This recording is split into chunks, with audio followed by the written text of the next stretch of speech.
One of the cornerstones of the UCITS law is investor protection. What does this mean? Appropriate assets. UCITS investment funds can only invest in so-called transferable securities or other liquid financial instruments such as shares, bonds, money market instruments, or even other investment funds.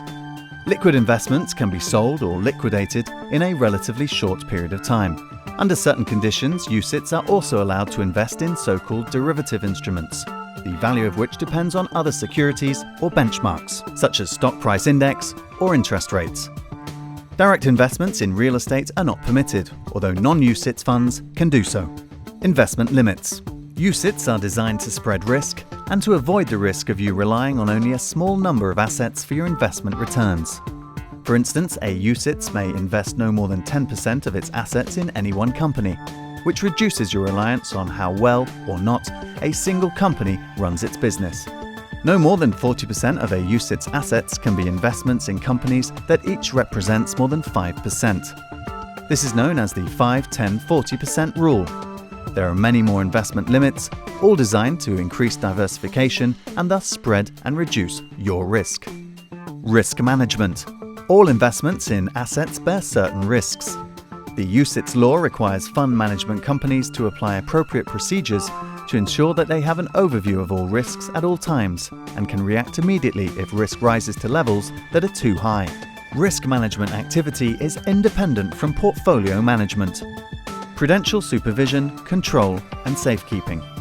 UCITS are supervised and controlled on different levels. Moreover, their assets are protected in a special way. Fund management companies must have a clear structure with a qualified management team and an independent supervisory body or administrative board that acts in the best interests of the investors. Another important task is fulfilled by the custodian bank, which holds the UCITS assets and maintains a clear separation between the assets held by the UCITS and those assets held by other investors. If the management company or custodian bank goes bankrupt, the UCITS assets are protected.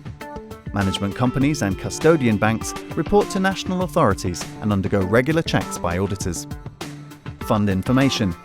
Fund management companies are required to publish various documents. These include the offering prospectus, which details the investment policy and strategy, the investment limits as well as the risks involved in investing in the UCITS, and the KID, or Key Investor Information Document, a concise overview of a UCITS main features, written in easy-to-understand language.